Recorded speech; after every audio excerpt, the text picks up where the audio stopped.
Hi viewers, welcome to our channel. இந்த வீடியோல நம்ம என்ன பார்க்க போறோம் அப்படினு பாத்தீங்கன்னா தொடக்க கூட்டுறவு வேளாண்மை மற்றும் ஊரக வளர்ச்சி வங்கிகள். சோ இவங்கள சார்ந்து ஒரு ஜிஓ ஒன்னு பாஸ் பண்ணிருக்காங்க. இந்த ஜிஓ எப்ப பாஸ் பண்ணிருக்காங்க அப்படினு பாத்தீங்கன்னா 10/7/2024. சோ இந்த ஜிஓ எதை பத்தி இதனால நமக்கு என்ன யூஸ் அப்படின்றத இந்த வீடியோல ஷார்ட்டா பார்க்க போறோம். சோ முதன் முறையா நம்ம சேனல்ல வீடியோ பார்க்கறவங்கன்னா மறக்காம நம்ம சேனலை சப்ஸ்கிரைப் பண்ணி வச்சிட்டு இந்த வீடியோ கண்டினியூ பண்ணுங்க. வாங்க வீடியோக்குள்ள போலாம். சோ ஃபர்ஸ்ட் வந்து பாத்தீங்க அப்படினா தொடக்க கூட்டுறவு வேளாண்மை மற்றும் ஊரக வளர்ச்சி வங்கிகளில் வேலை பார்க்கக்கூடிய ஊழியர்களுக்கு திருந்திய புதிய ஊதிய உயர்வு கொடுக்கணும் அப்படி சொல்லி ஒரு குழு அமைச்சாங்க. ஸோ அந்த குழுவோட பரிந்துரையின் படி வந்துட்டு சேலரியை ரிவைஸ் பண்ணியிருக்காங்க. ஸோ அதை பற்றின ஜிஓவை தான் இப்போ நம்ம பார்க்க போகிறோம். ஸோ ஃபஸ்ட் வந்து பாருங்கள் ஊதிய உயர்வு விழுக்காடு.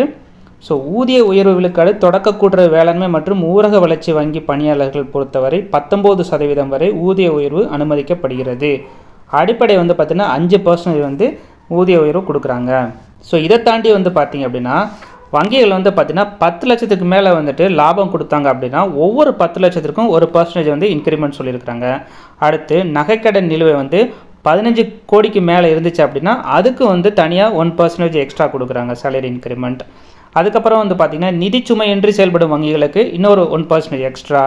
அடுத்து பங்கு ஈவுத்தொகை வழங்கும் வங்கிகளுக்கு 1% எக்ஸ்ட்ரா. இந்தமாரி வந்து பார்த்திங்கன்னா ஊதிய உயர்வை பிரித்து போட்டிருக்கிறாங்க.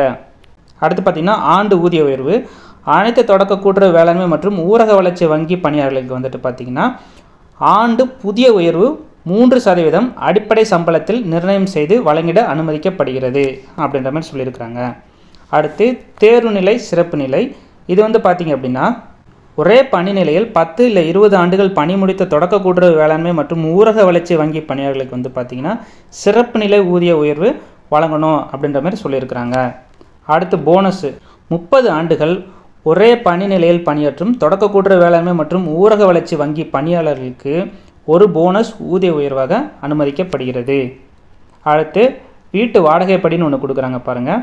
ஸோ இது வந்து பார்த்திங்கன்னா 7% அதிகபட்சமாக வந்து 2000 ரூபாய், மற்ற இடங்களுக்கு வந்து பார்த்திங்கன்னா 7% வந்துட்டு அதிகபட்சமாக 1700க்கு மிகாமல், அதாவது மாநகராட்சி இன்னொன்று வந்து மாநகராட்சி இல்லாத இடத்துக்கு.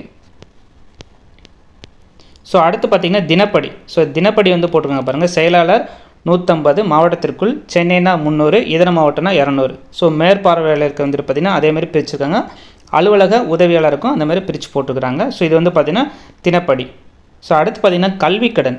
ஸோ கல்வி கடனாக அனைத்து நிலை பணியாளர்களுக்கும் ரூபாய் 1 லட்சம் அல்லது பள்ளி இல்லை கல்லூரிக்கு செலுத்தப்படும் பயிற்சி கட்டணம் இதில் எது குறைவாக உள்ளதோ அத்தொகையை கடனாக வழங்கிட அனுமதிக்கப்படுகிறது. ஸோ பாருங்கள் கல்வி கடன் கூட வந்துட்டு நமக்கு கிடைக்கிது. அடுத்து திருமண கடன். தொடக்க கூட்டுறவு வேளாண்மை மற்றும் ஊரக வளர்ச்சி வங்கி பணியாளருக்கு 1 லட்ச ரூபா வந்துட்டு திருமண கடனாகும். பணியாளரின் மகனுக்கு 1.5 லட்சமாகவும் மகள் மற்றும் பணியாளரை சார்ந்த சகோதரிக்கு 2 லட்சமாகவும் கடனாக கொடுக்குறாங்க. திருமண கடனாக காசு வாங்கிக்கலாம். அடுத்து வாகன கடன் வந்து பார்த்திங்கன்னா 75,000 வரை வாங்கிக்கலாம். நுகர்வோர் கடன் வந்து பார்த்திங்கன்னா 50,000 வரை வாங்கிக்கலாம். அடுத்து வீட்டு வசதி கடன் வந்து பார்த்திங்கன்னா கிட்டத்தட்ட வந்துட்டு 20 லட்சம் வரையும் வாங்கிக்கலாம் அப்படின்ற மாதிரி போட்டிருக்கிறாங்க. ஸோ இந்தமாரி வந்து பார்த்திங்க அப்படின்னா தொடக்க கூட்டுறவு வேளாண்மை மற்றும் ஊரக வளர்ச்சி வங்கிகளில் வந்து வேலை பார்க்கக்கூடியவங்களுக்கோ இல்லை வேலைக்கு போகிறவங்களுக்கோ இவ்வளோ அட்வான்டேஜஸ் இருக்குது. இன்னும் ஏகப்பட்ட அட்வான்டேஜஸ் இருக்குது. ஸோ ஆப்பர்ச்சுனிட்டியை மிஸ் பண்ணிடாதீங்க.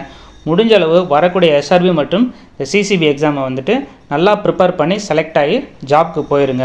இந்த வரக்கூடிய எஸ்ஆர்பி மற்றும் சிசிபிக்கு வந்து பார்த்திங்கன்னா நம்மக்கிட்ட வந்து ஸ்டடி மெட்டீரியல் அவைலபிளாக இருக்குது. ஸோ வேணுன்றவங்க கீழே டிஸ்பிளே ஆகிட்டு இருக்கிற வாட்ஸ்அப் நம்பரை கான்டாக்ட் பண்ணி நீங்கள் மெட்டீரியலை வாங்கிக்கலாம்.